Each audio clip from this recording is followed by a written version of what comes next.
ሰላም እግዚአብሔር ከሁላችን ጋር ይሁን። እንደምን ሰነበታችሁ ክቡራትና ክቡራን ተመልካቾች?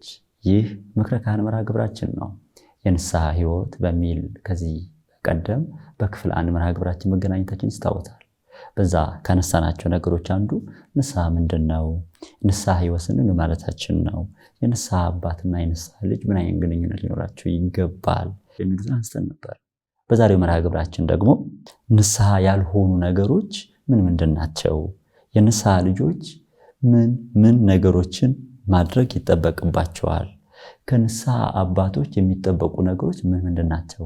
የንስሐ አባትና የንስሐ ልጅ ምን አይነት ግንኙነት ሊጠበቅበታል የሚሉትን እናነሳለን። ከሁሉ በፊት ግን የእናንተን ጥያቄ ተመልክተን ጽዮን መለሰ እባላለሁ። ዛሬ 3 ጥያቄዎች ነበሩኝና እነሱ እንዲብራሩልኝ ነው። የመጀመሪያው ጥያቄ ብዙ ጊዜ ሰዎች የንስሐ አባቶቻቸውን ቤታቸው ጸበል እንዲረጭላቸው ወይም ደግሞ የሚወዱትን ሰው ወይም ደግሞ አጠገባቸው ያለው ሰው በሞት ሲለየን ለዛ ጊዜ ካለብዚያም ደግሞ ሰርግ ወይም ድግስ ተስካር ምናምን ሲኖር ብዙ ጊዜ የንስሐ አባቶቻችንን እንፈልጋለን። ግን እውነት በትክክለኛው መንገድ የንስሐ አባቶቻችንን በዛ ጊዜ ነው ወይ መፈለግ ያለብን? ይሄኛውን ከቤተክርስቲያናችን አስተምሮ ምን ታስተምረናለች ቤተክርስቲያን የሚለውን ትክክለኛው መልስ ቢብራራለን። የሁለተኛው ጥያቄ ደግሞ ብዙ ጊዜ ሰዎች ንስሐ አባቶቻቸውን ያገኛሉ።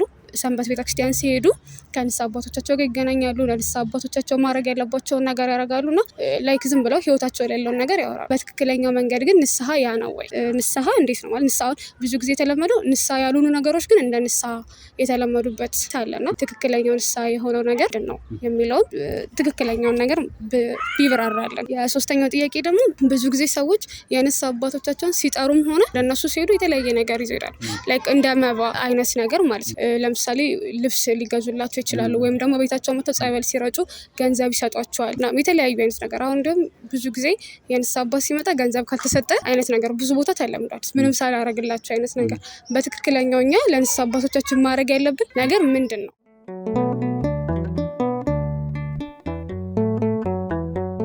ተመልሰናል ተመልካቾች። በእናንተ ጥያቄ መሰረት ተገቢን ምላሽ መምህር ይሰጣሉ። መልካም ጊዜ ይሆንላችሁ።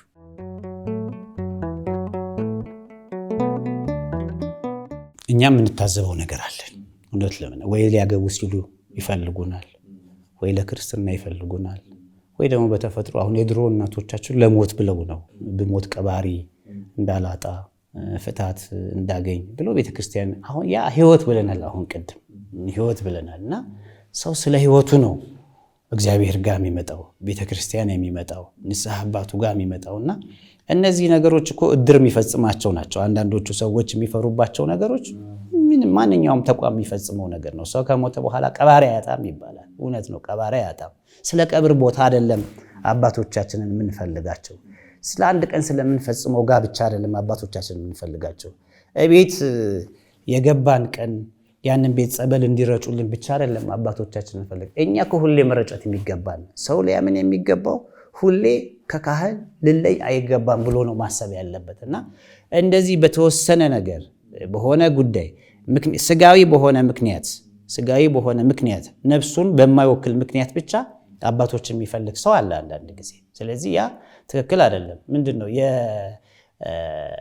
ዳዊት እኮ ምንድነው እጠበኝ ከበረዶም ይልቅ ነጭ ሆናለሁ በመዝሙር 50 ላይ ሐሴትና ደስታን አሰማኝ የሰበርከው አጥንቶቼን ጠግናቸው ነው የሚለው እና የተሰበረ አጥንት የሚጠገንበት የቆሸሸ የሚታጠንበት እኔ በንጹህ ውሃ እኮ ረጫችኋለሁ እናንተም ትነጻላችሁ እኮ ነው የሚለው። በንጹህ ውሃ የመረጨት ነው የመንጻት ጉዳይ ነውና ንስሐ አባት ሲባል በጣም ቅድም እንዳነሳሁት የሚፈለጉባቸው ነገሮች በዚህ ደረጃ ይሄ አያስፈልግም እያልኩ አይደለም። ቤቱ ጸበል አይረጭ በፍጹም አንልም።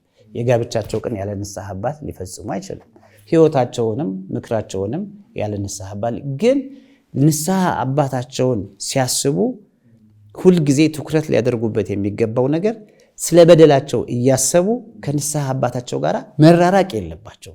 በምክንያት በጉዞ በምናምን አይደለም መገናኘት ያለባቸው። እንዴት ሰው ከህይወት ይለያል እንዴ? ከህይወት ተለይቶ እንዴት መኖር ይችላል?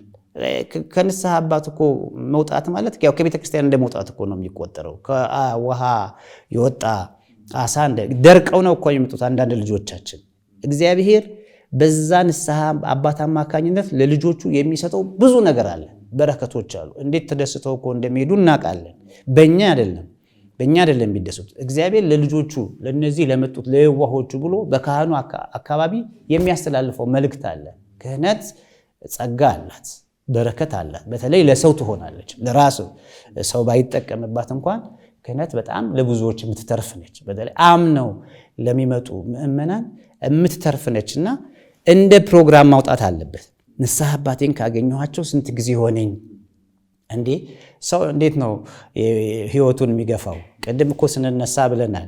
ለምሳሌ እዛ መጽሐፈ መነኮሳት ላይ አንድ አባት እስቲ ማንነቴን ልወቅ ኃጢአቴን ልወቅ አለና የቀን ውሎሼ ምን ያህል ነው? በሳምንት ምን ያህል ደግ ስራ እሰራለሁ? በሳምንት ምን ያህል መልካም ስራ እሰራለሁ? እንደው ማቃቸውን እንኳን ልቁጠር ብሎ 2 ገበታ አስቀመጠ።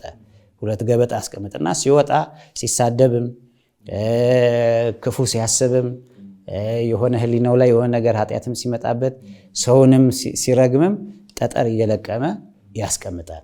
ደግሞ መልካም ሲያደርግ ሲጸልይም ሰው ሲባርክም ሲመክርም ያችን እያስታወሰ እንደው ለዓመት ለ6 ወር እስቲ በደሌን ልወቅ ብሎ በቀኙ መልካም ያረጋትን ጠጠር ያስቀምጣል፣ በግራው ደግሞ እንደው የዋለበትን ክፉ ነገር ያስቀምጣልና ለ6 ወር ነው ለስንት ያሰባት ገበታ የግራዋ በወር ሞላች ይላል። መረመረ ራሱ አሃ ለካ አባ ይሄኛው ነህ ገበታው የሞላው ለካ ይሄ ነህ አንተ። ስለዚህ ሰው ራሱን እንደዚህ ካወቀ ያንን ኃጢአቱን ደግሞ ለማቅለል የት መሄድ አለበት? ስለዚህ አንድ ሰው በጠዋት ወጥቶ ማታ እስኪገባ ድረስ የሚያደርጋቸው ብዙ ነገሮች አሉ። ሁሉም ወደ ካህን ይመጣል እያልን አይደለም። አባታችን ወይ በሰማይ የምትሆኑ ስንል ይቅር በለን ስንል ንስሐ 3 ቦታ አይደለም የሚገባው። አንደኛው ፈጣሪ እግዚአብሔር ጋር ወድቀን ተንበርክከን ይቅር በለን ብለን እንባችንን የምናፈስበት ነው። ሁለተኛው ካህን ጋር ሄደን እኔ እንዲህ አይነት ሰው ነኝ ብለን ራሳችንን የምናጋል ያለ ከሳሽ ራሳችንን ከሰን፣ ያለ አሳሪ ራሳችንን አስረን፣ ያለ ወቃሽ ራሳችንን ወቅሰን እንዲህ አይነት ሰው እኮ ነኝ ብለን ውስጣቸውን ያለውን እርም መተን የምንዘረግፍበት ያ አባት ነው። ሶስተኛው ንስሐ የሚገባው የተበደለው ሰው ጋር ነው ተሄዶ የተበደለው ሰው ጋር ተሄዶ የበደለው ሰው እያለ እኮ ንስሐ አባቱ ጋር እኮ መጥቶ ንስሐ አይገባም። የሰረቀው ሰው እኮ እያለ የሰረቀውን ሰው ሄዶ ነው እንግዲህ ንስሐ የሚበድል የበደለውን በብድራቱ ደግሞ ይቀበል ነው የሚለው በቆላሲስ ምዕራፍ 3 ቁጥር 25 ላይ የሰረቀ ከእንግዲህ በኋላም አይስረቅ፣ በዛ ፋንታ ለጎደለው እንዲሞላ በገዛ እጁ መልካም እያደረገ ይስራ ይላል ኤፌሶን 4 ቁጥር 28 ላይ። እንግዲህ ምን ማለት ነው? ይህን ስንል ንስሐ አባት ጋር ብቻ የሚመጣባቸው ነገሮች ብዙ በርካታ ነገሮችን ቢሆኑ ንስሐ አባት ጋር ደግሞ የማይመጣባቸው ጉዳዮች አሉ ማለት ነው። የበደለ ከዚህ በኋላ አይበድል፣ በዛ ፋንታ ይካስ። አሁን አንዳንድ ሰው ንስሐ አባቱ ጋር ይመጣው የበደለውን ሰው እዛ ቁጭ አድርጎ እሱን ይቅርታ ሳይጠይቅ ንስሐ አባቱ ጋር ይመጣል። አንዳንድም ንስሐ አባት ይቀበላል። የሰረቀውን ገንዘብ ሰርቅ ያለው ብሎ መጥቶ ንስሐ አይሰጥም። ንስሐ የሚሰጠው እንዴት ነው? በመጀመሪያ የሰረቀውን ገንዘብ መልስ ነው። የሰረቀ ከዚህ በኋላ ይስረቅ፣ በዛ ፋንታ ይካስ ነው የሚለው። የበደለ ብድራቱን ይመልስ ነው የሚለው። እስከ ብድራቱ እኮ ይቅር የምናዘዘው እኮ ኃጢአት የለንም እኛ። እስከ ቂሙ እኮ ሄደን እኮ እግዚአብሔር ይፍታ እኮ አንለውም። ሰው ካለ ሰውየው ጋር ሄዶ ከሞተ መቃብሩ ጋር ሄዶ አልቅሶ ከዛ በኋላ አባቱን የሚያገኝባቸው መንገድ አለ። ስለዚህ የቀን ህይወቱን ሲመረምር አንድ ሰው ያየዋል። ስለዚህ ያከፋፍለዋል ይቅርታውን እግዚአብሔር ጋር በዕለት በዕለት በየደቂቃ አባታችን ሆይ በተባለ ቁጥር ግን ድፍን አድርጎ አይደለም። ድፍና እኔ እኮ እግዚአብሔር ይቅር በለኝ ስል የትኛውን ማወቅ ያስፈልጋል። እግዚአብሔር ይፍታ ሲባል ይፍቱኝ ልምድ ነው እኮ የሚሆነው። የቱን ነው የሚፈታው? እንዴት እንደዚህ ይሆናል? አሁን ይሄ የልምድ ነገር ነው እየሆነ የመጣውና እንደምናደርክ እግዚአብሔር ይመስገን። ምን ስላደረክ እግዚአብሔር ይመስገን? በክፋት ተባብሮ ነው እግዚአብሔር ይመስገን ያልከው? ባዳሩ በሰራው ነገር እግዚአብሔር ረድቶ ሆነሃል ማለት ነው አይደለም። ልጠፋ ስለሚገባኝ ስላደርኩኝ ክፉ አስቤ ስላነጋልኝ ነው እግዚአብሔር ይመስገኑ እንጂ እኮ እንዴት ዋልክ ሲባል እኮ ውሎውን የጥመት ውሎ የክፋት ውሎ ተውሎ እንዴት ዋልክ ሲባል እግዚአብሔር ይመስገን ውሎውን ጥመቱን ማንሳት አይደለም ለእግዚአብሔር ምስጋና። በዚህ ጥመት ያላጠፋኝ እግዚአብሔር ክብር ይግባው እንደማለት ነው። በዚህ አዋዋ ላይ ቤት መግባኝ የማይገባኝ ሰው ወይ ደግሞ መልካም አድርጎም ከሆነ እንደው ያቅሜን ሰርቻለሁና እግዚአብሔር ይመስገን አበርትቶኛል የሚለው ደግሞ ይያዛል። ለብርታቴ ምክንያት የሆነኝ ለጉብዝናዬ ምክንያት የሆነኝ እግዚአብሔር ነው ይባላል። ስለዚህ ያ ሰው ኃጢአቱን ለማወቅ ጥሬ ጠጠር ፈልጎ ገበታዋን በዚች ሞልቶ ክፋቱን አውቆ እንደደነገጠ ሁሉ አንድም ሰው ንስሐ አባቱ ጋር የሚሄድባቸው ጉዳዮች ሰብስቦ መሆን አለበት። እንደው አባቴ በደፈናው ያልሰራሁት ነገር ምን አለ ይላል። እንዴት እንደዚህ ሆነ? እንኳን ለካህን አባታችን ወይ ይቅር በለን እንኳን ስንል የቱን ብለህ መጠየቅ አለበት። የቱን ነው? እና ልምድ ሆኗል ማለት ነው። ልምድ ከሆነ አይሆንም። ስለዚህ ቆጥሮ ነቅሶ ይሄኛውን ለምንድን ነው የሚለው? ጢሞቴዎስ 5 ላይ ምንድን ነው የሚለው? የአንዳንድ ሰዎች ኃጢአት የተገለጠ ነውና ፍርድን ያስከትላል። የአንዳንድ ሰዎች ኃጢአት የተገለጠ ነው እና ምን ያስከትላል? ፍርድን ያስከትላል። ፍርድን ያስከትላል ማለት ነው ቀኖና ያስፈልገዋል፣ ቅጣት ያስፈልገዋል፣ ይቅርታ ከእግዚአብሔር ዘንድ ማግኘትን ያስፈልጋል። ስለዚህ እዛ የተገለጠውን ኃጢአት ይቅር በለኝ ብሎ አባቱ ጋር እንዴት አይመጣም? ሰው በዋለው ውሎ ማለት ነውና ቤት ማስባረክ አይደለም፣ ጉዞ እንሂድ አይደለም። ይሄ ማበርቻ እኮ ነው። ክርስትና ልምምድ ነው። ወደ እግዚአብሔር ሰውነትን ለስጋዊ ነገር ማስለመድ ለጥቂት ይመጣል። እግዚአብሔርን መምሰል ግን ለዛኛው ይጠቅማል። ልምምድ ነው። ስለዚህ ንስሐ አባቱ ጋር የሚሄድባቸው መንገዶች በታወቁ ነገሮች ሄዶ ቁም ነገር አድርጎ ሰብስቦ ስሬት ማግኘት አለበት። እንዴት ሰው ጎብጦ ይኖራል?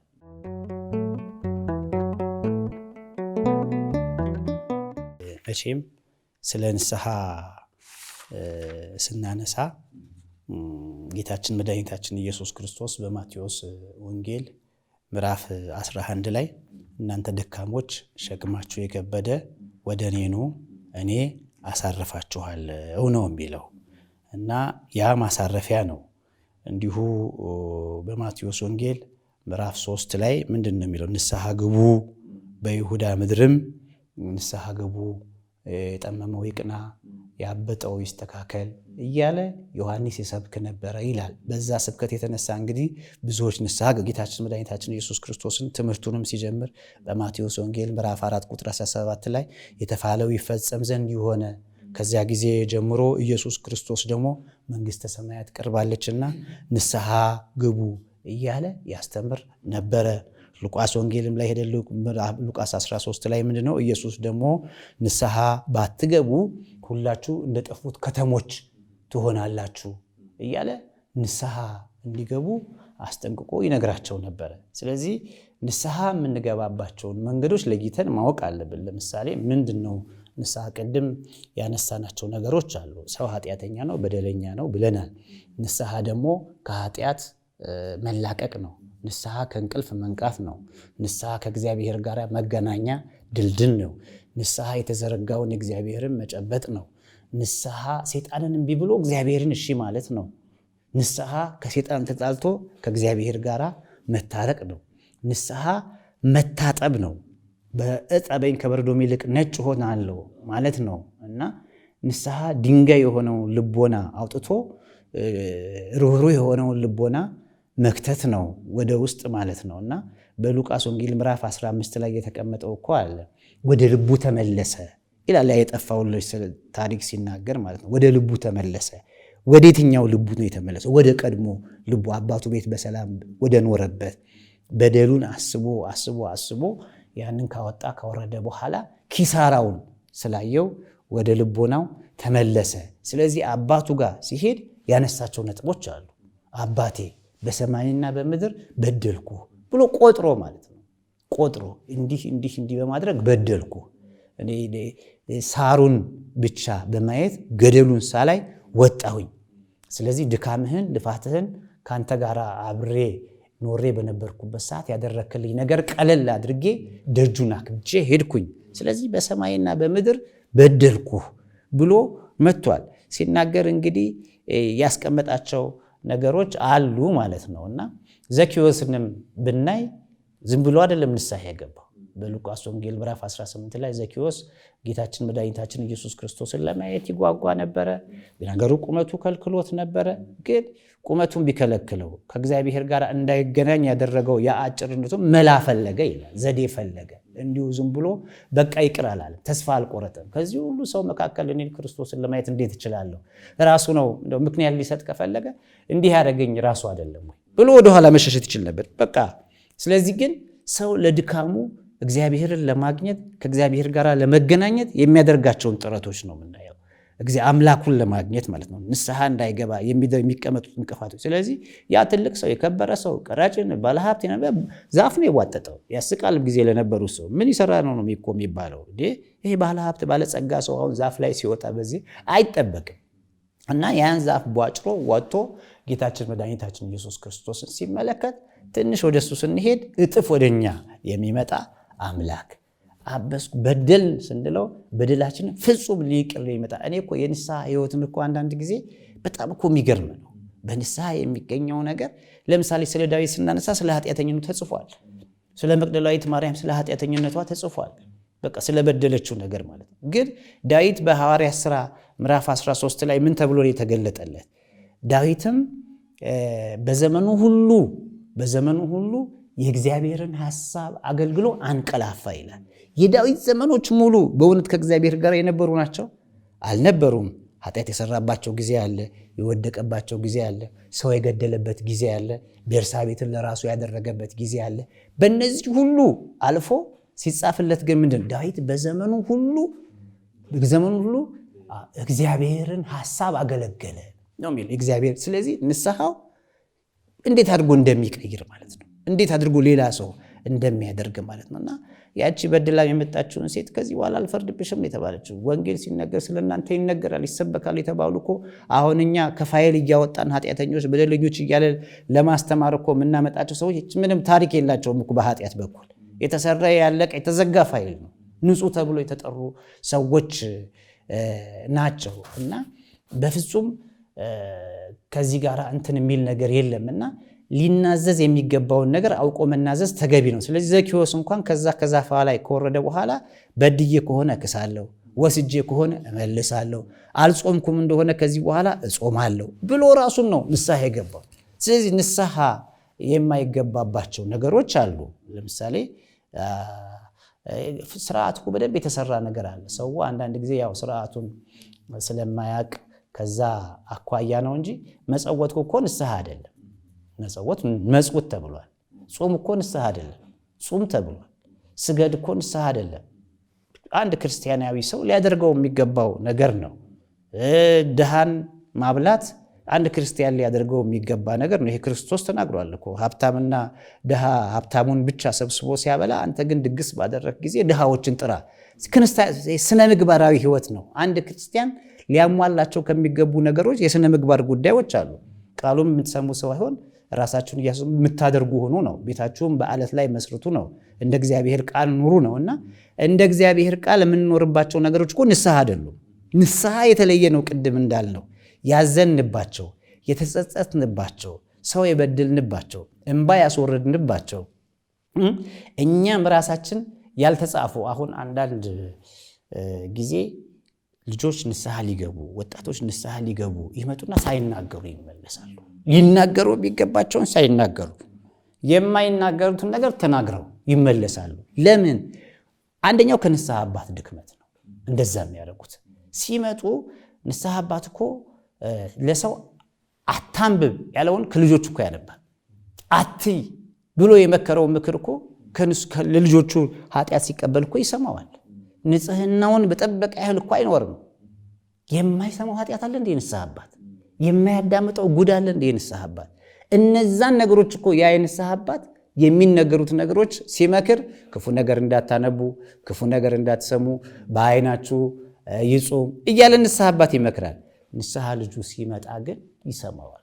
በደሉ ዝርዝር አድርገህ ንገረኝ ይለዋል። ህመሙን፣ በሽታውን ዝርዝር አድርገህ ንገረኝ ልወቀው ይለዋልና ከአንዳንድ ንስሐ አባቶች ጋር የተነሳ ጉድለት ከኛ ድካም የተነሳ ግን ሳይናገሩ የሚሄዱትን ኃጢአት ይዘው ሊናገሩ የማይገባቸውን ነገር ይናገራሉ። ለምሳሌ ተዘጋጅቶ መጠበቅ አለበት አንድ አባት በዚህ ምድር ላይ የሚሰሩ ኃጢአቶች። ያው ንስሐ ስንሰጥ ልትናዘዙት የሚገባውን ብለን እኮ እናዛለን። 10ቱ ትእዛዛት ላይ የተጻፉትን ያጎደላችሁትን ነገር እንደገና ደግሞ ባይጻፉም በዛ መሰረት ትርጉም ሳይሰጣቸው ባትማሩም ለህሊናችሁ ይሄ የሚወቅሳችሁ ነገር፣ የሚወጋችሁ ነገር፣ የሚጠዘጥዛችሁ ነገር፣ ቁስል የሆነባችሁን ነገር ንገሩ ብሎ ያውጣጣል።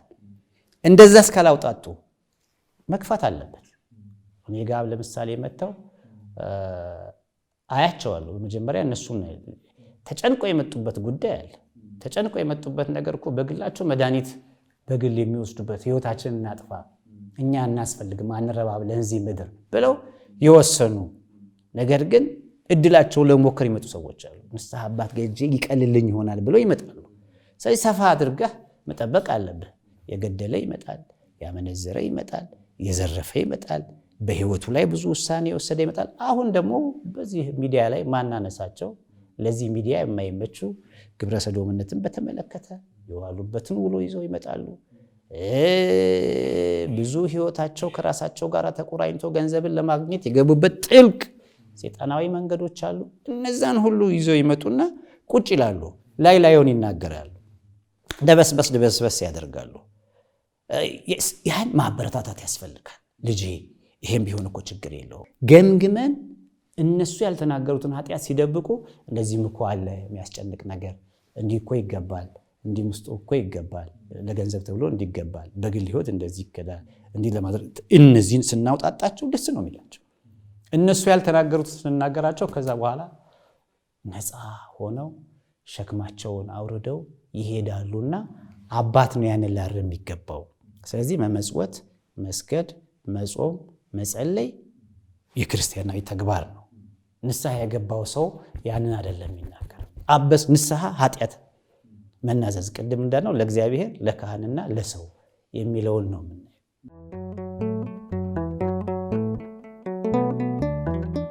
የንስሐ ልጆች ከንስሐ አባታቸው ሳይፈሩ መምጣት አለባቸው። ማለት የሚጠበቅባቸው ነገር ያ አባት ከነሱ ስጋዊ ነገርን አይፈልግም። እኔ አሁን ብዙ ሲያሸሽ ማየው ይሄንን ነው። ንስሐ አባት ከንስሐ ልጁ ስጋዊ ነገር አይደለም የሚፈልገው። አንድ ንስሐ አባት ከንስሐ ልጁ የሚፈልገው የልጁን መቀየር ነው። አንድ ዶክተር የበሽተኛው ተመላላሽ ሆኖ እኮ እንዲሆንበት እኮ አይፈልግም። ተመላላሽ ሕክምና ይባላል። አሁን ያ ተመላላሽ ሕክምና እኮ ለድህነት ነው መጨረሻ የሚያደርሰው። ግን ሁሌ ተመላላሽ እና ተመላላሽ የሆኑ ሰዎች አሉ፣ በአንድ ኃጢአት ተመላላሽ። እነሱን ያ አባት ማረቅ አለበት። ለምን የእግዚአብሔር ቸርነት ብዙ ነው እያልክ በኃጢአት ላይ ኃጢአትን አትስራ የሚለውን ነገር ለልጁ ሊያስገነዝበው ይገባል። ይሄን ሲያስገነዝበው ግን ልጁ አይ ዛሬም ሄጄ ወደኩ፣ ዛሬም ሄጄ እንደዚህ ሰራው፣ ዛሬ እንዴት ልበለው ብሎ ደግሞ ልጁ እንዳይሸሽ ደግሞ ያስፈልጋል። በሁለት መልክ ልጁንም ጠብቆ ሳይሰለቸው የሚነግረውን ነገር ሳይሰለቸው ማከም አለበት። ለምን የሚያክመው ለምንድን ነው? ተደጋጋሚ ኃጢአት እኮ ከሰራ ያን ኃጢአት የሚሰራበትን መንገድ ማጥናት ነው። በጸሎት ያግዘዋል፣ እሱም እንዲጸልይ ያደርጋል። በመጽሐፍ በመማር ያግዘዋል። ተደጋጋሚ የወደቀበትን መንገድ ሊያጠናለት ካሁኑ ግድ ነው። በጣም ተደጋጋሚ ኃጢአቱን አጥንቶለት መንገድ ሊፈልግለት መንገድ ሊያሳየው ተገቢ ነውና ልጆች ወደ ንስሐ አባታቸው ሲመጡ ሳይፈሩ መምጣት አለባቸው። ይሄን ብለው ባለፈውም እንደዚህ ወልኳል፣ ባለፈውም አመነዘርኩ አልኩ፣ ባለፈውም ንስሐ አሁንም ተመልሼ እንዲልል ነው ወይ ሊሉ አይገባቸው። ይሄ ማለት ምን ማለት ነው? ይሄንን ካሉ የይሁዳ አይነት ጸጸት ውስጥ እየገቡ ያ ህይወት አይሆናቸውም ልጆች። የይሁዳ አይነት ጸጸት የጴጥሮስ ጸጸት ምንለው አለ። ንስሐ መጸጸት ከሆነ አልቅሶ ይቅር በለኝ ማለት ነው። የይሁዳ ጸጸት ግን ምንድን ነው? ወደ ባሰ ነገር መሄድ ነው። ለአንገቱ ክርን፣ ለህይወቱ ህልፈትን፣ ለምድርም ለሰማይ ምቾት ማጣትን፣ ከእግዚአብሔር መለየትን ወደዛ የሚሄደው ለምንድን ነው? ጸጸቱ ትክክለኛ ያልሆነ ጸጸት ነው። ስለዚህ ንስሐ ልጆች ወደ አባታቸው ሲመጡ ከነሱ የሚፈለገው ነገር ስለ ኃጢአት ስለወደቁ አባታቸው እንደሚቆጣቸው አስበው መጣት። ይሄ የቤት አባት አይደለም፣ አባት ነው። ባለፈው እንዲህ ያልኩ አሁን ደግሞ ዝም ብለሃለሁ የሚለው አባት ነው። ባለፈው ይሄን ተውኩ አሁን ደግሞ ይሄን ልተው ትፈልጋለህ አላበዛኸውም የሚል ምድራዊ አባት ነው። እግዚአብሔር እኔንም እሱንም ችሎ ያለ አምላክ ነው። በደላችን ተሸክሞ ያለ አምላክ ነው። ስለዚህ ወደ ንስሐ ወደ አባታቸው ሲመጡ አንደኛ ንስሐ አባታቸውንም እንትን ማለት የለባቸው። ዝም ብለው ስጋዊ ነገር ማሳሰብ የለባቸው። የሆነ የማይቆጣቸው አይነት ንስሐ አባት አድርጎ መቅረብም የለባቸው። ፈርተውም ወደውም መቅረብ የንስሐ ልጆች ተገቢ ነውና ንስሐ አባታቸው ማግኘት አለባቸው። ግን በፍርሃት በመሸሽ ኃጢአትን በመደበቅ ሳይሆን ትክክለኛ ሐኪም ጋር ሄዶ መድኃኒትን የማግኘት ያህል ስሜት ተሰምቷቸው ሊመጡ ይገባል። ሁለተኛ ምክንያታዊ ሆኖ መምጣት የለባቸውም። አሁን ዮሐንስ አፈወርቅ ይህን ያስቀምጣል። ንስሐ ልትገባ ስትመጣ ሰው አሳስቶኝ፣ አቅሜ ደክሞ፣ ሴጣን እንደዚህ አድርጎብኝ፣ ማህበራዊ ኑሮ እንዲህ ብለህ የምትመጣ ከሆነ ንስሐ እየገባህ አይደለም። ቀኖናም ሲሰጥ ከበደኝ፣ አመመኝ፣ ጨጓራዬን ያመኛል፣ አቅሜ እንዲህ ነው እያልክ ደግሞ ቀኖናውንም አትውሰድ። እንዲህም ሆነ ከወሰድክ ቀኖና ትክክል አይደለም ይላል። ስለዚህ ወደዛ ስትመጣ፣ ወደ ቀኖና ስትመጣ በድያለሁ ነው እንጂ የበደልክበትን ምክንያት እግዚአብሔር አይፈልግም። ኃጢአተኛ ነኝ እንጂ ኃጢአት የሆንክበትን ምክንያት እግዚአብሔር ካህኑም አይፈልግም። እንደዛማ ከሆንክ በቃ ነገ ምክንያታዊ ነህ። ስለዚህ ስትመጣ ወደ አባትህ አባ እንደ ኃጢአት ሰርቼ የነበረ ግን ጓደኞች ያሳሳቱ አይባልም። በቃ በደልኩ ብለህ አባት ጋር ስትመጣ በደልኩ፣ ከዛ በኋላ ለዛ ደግሞ መድኃኒት ስጡኝ፣ መንገድ አሳዩኝ፣ አቅጣጫ አሳዩኝ። አባቴ ደጋግሜ እዚህ ላይ ወድቃለሁ እና አቅጣጫ አሳዩኝ ማለት የልጆች ነውና፣ ይሄ ብዙ ጊዜ ምን ይዤ ልሂድ ብለው የሚያስቡ አሉ። እንዴ ንስሐ አባት ጋር ምን ይዤ? ክርስቶስ እንደዛ ነው። ሐዋርያው ቅዱስ ጳውሎስ እኮ እንደዛ አይደለም። እኛ ሐዋርያት እኛ ማዕድን ትተን እግዚአብሔርን ቃልተን ማዕድን አናገለግልም እኮ ነው ያሉት። ብዙ ሰዎች በፍትፍት እየቋጠሩ እንጀራ እየያዙ ምን እያደረጉ ሐዋርያት ሲያስተምሩ የሐዋርያት ሥራ ምዕራፍ 4-5 ላይ ይዘው ይመጡ ነበረ እና እንዲሁም እነ እስጢፋኖስ የተመረጡት እኮ በዚህ ነው ምዕራፍ 7 ላይ እና ቸላሉን አሉ ይላል። እኛ እነሱ ደከሙ ብለን በእርግጥ ለሚያበራየው በሬ አፉን አትሰረው ነው የሚለው። ካህናት ያን ሁሉ ነገር ርስትም የላቸውም። እውነት ለመናገር ካህናት ርስታቸው የሌዊ የክህነት ርስቱ ተመድቦ አልተሰጠውም። ህዝቡ ርስትህ ነው የተባለው። እውነት ነገር ህዝብ ቢያበላ ህዝብ ያጠጣ ካህናት አባቶችን ቢንከባከብ ምንም ቁም ነገር አይደለም። ጳውሎስም ይህን ተናግሯል። ክርስቶስ የሚያበራየውን በሬ አፉን አትሰረው እውነት ስለ በሬ ቸግሮት ነው ወይ ብሎ ይናገራል። ለእኛም ነፍሳችሁን የሚያድን ነገር ከሰጠናችሁ ስጋዊ ነገር ብንወስድ ቁም ነገር ነው ወይ ይላል። ቁም ነገር አይደለም። ግን ሲመጡ በዛ ደረጃ እንዳይመጡ። ስለዚህ ሐዋርያት እንደዛ አስበው መጡና ችላ አላችሁን አሉ። ምግባችንን፣ ሳህናችንን፣ ፍትፈታ አሁን እኮ ያሁን የኛ ምንድነው ነፍሳቸውን ተን ስጋቸውን ነው የምንፈልገው ከልጆቻችን። ችላ የምንለው እነሱን ነው። ቁም ነገር የምናደርገው ገንዘባቸውን። እነሱን ህይወታቸውን አንከታተል። ለኛ ለጎደለብን ነገር እንዲሞሉልን እንፈልጋለን። በዚህ አይደለም ክህነት የሚቆመው። ካህን በዚህ አይቆምም። በእውነት በልጆቹ ስጋዊ ነገር ለመቆም አይደለም ካህን ክህነቱን የተቀበለው። በነፃ የተቀበላችሁትን በነፃ ስጡን። ስለዚህ በጣም በነፃነት ድሃውም ሀብታሙም እኩል የሚስተናገድበት ነው ክህነት። ለሀብታሙ የተለየ ክህነት የለውም፣ ለድሃው የተለየ ክህነት የለውም። እኩል ነው የሚስተናገደው። ስለዚህ ያ ቸል ሲሉ እንዴት ቸል ትሉናላችሁ ብለው ሲጠየቁ ምንድን ነው ያሉት? እኛ የእግዚአብሔርን ቃልተን ማዕድን አናገለግልም። ተደጋግፈው እኮ የሚያልፉ ልጆች አሉ። በደል እየሰሩ ምን እየሰሩ ሀብታም ነው እንዴት ልናገረዋለሁ እያሉ እኮ ንስሐ አባት ናቸው፣ ግን ልጆቻቸውን ማናርም አለ። የታወቀ በደል ይዞ እየመጣ ልጁ ይህ እንዲህ ይዘት መቆጣት እኮ ያስፈልጋል። ይሄ ይዘህ የመጣው እኮ በደል ነው፣ ትክክል አይደለም፣ እንዲህ አድርገህ የመጣው ተመለስ ሊል ይገባል። ክፉ ነገር ይዞ እየመጣ ወንድሜ ተጣልቸው ሚስቱን በድሎ እየመጣ የሆነ ነገር አድርጎ እየመጣ ሀብታም ስለሆነ ብቻ ሳይገሰጽ ሳይመከር እንደው እስከ በደሉ እንዲኖር ለእጅ መንሻ አንዳንድ ምእመናን አንዳንድ ሰዎች ምን እንደሆነ ታውቃለህ? በሚያረጉት ነገር ኃጢአታቸው የቀለ ይመስላቸው። አንተ ጋር ይዘው በሚመጡት ፍትፍት፣ አንተ ጋር ይዘው በሚመጡት ስጦታ ኃጢአታቸውን የቀነሱ ስለሚመስላቸው ሌላ ጉዳይ የላቸው። ስጦታቸው ላይ ትኩረት የሰጡ ናቸው። እነሱ የጠፉ ናቸው። ቅምጥሊቱ ግን በሕይወት ሳለች የሞተች ነች ማለት ይሄ ነው። ስለዚህ እኛ እግዚአብሔርን ቃል ነው እንጂ ማዕድን ልናገለግል አይገባም። ለእንዲህ አይነት ነገር ግን በእርግጥ ያስፈልጋል። ሰው ምረጡ ብለው ሐዋርያት እኮ እነ እስጢፋኖስን ያደራጁበት መንገድ አለና አባቴ ጋር ይዤ ምን ልሂድ ብለው እኮ የሚጨነቁ አሉ። በጣም መምጣት እኮ የሚያቅታቸው በሽተኛ ልጠይቅ ስትሄድ እኮ የሆነ ብርቱካንም እንደዚህም ይዤ ካልሄድኩ ብለህ አፍረህ ትቀራለህ አይደል? በሽተኛውን ከመጠየቅ ሄደህ እግዚአብሔር ይማርህ የሚለው ከሌለህ ትንሽ ነገር አድርገው እንደዚህ የሚሰማቸው አሉ። ንስሐ አባቴ ጋር ይደንቃል፣ ይገርመናልና ምንድን ነው የሚደረገው ይላሉ። ምንም ሳትላቸው ስትቀር ነፃነትን ስታሳያቸው ቃለ እግዚአብሔርን ስትመክራቸው ምንድን ነው የሚደረገው ይላሉ። ምንም አይደረግ ማለት አለበት አባት። ስለዚህ አሁን ንስሐ አባትነት ትንሽ እየተቀየረ ሰው እየከፋው ንስሐ አባቴ ጋር ሄጄ ስጋዊ ነገር እንደዚህ ጠየቁኝ፣ ንስሐ አባቴ ጋር ሄጄ ይሄን ነገር አምጣሉኝ፣ ይሄን ነገር ስራ አሉኝ የሚል የኛ በጎችን ለራሳችን እንዳታደልጉ የተባለው ነገር እየተፈጸመ እኛ ጋም ችግሩ አለ። ምእመናንም ጋር ስህተት አለ። አባታቸው ጋር ሲመጡ ልበ ሙሉ ሆነው እንዳይመጡ ተልካሻ ሐሳብን ለንስሐ የማይሆን ወሬን ይዘው መምጣት የለባቸውም። ወሬ በራሱ ንስሐ የሚያስፈልገው እንዴት ነው አባት ጋር ወሬ ተራ ወሬ ተይዞ የሚመጣውና እነዚህ ትንሽ ያልተጣጣሙ ነገሮች አሉና አባትን ለነፍስና ለስጋ መፈለግ ለዛ ጉዳይ መፈለግ ተገቢ ነው እላለሁ። በዛሬው መርሃ ግብራችን ብዙ በጎ ነገር ተማሪዎች ተስፋ አድርጋለሁ። ሳምንት ደግሞ በተለየ ርዕስ ከተለየ መምህር ጋር እቀርባለሁ። እስከ ሳምንት እግዚአብሔር ለሁላችንም በጎን ያድለን። ሰላም እግዚአብሔር ከሁላችን ጋር ይሁን። ቸርን ሰንብት።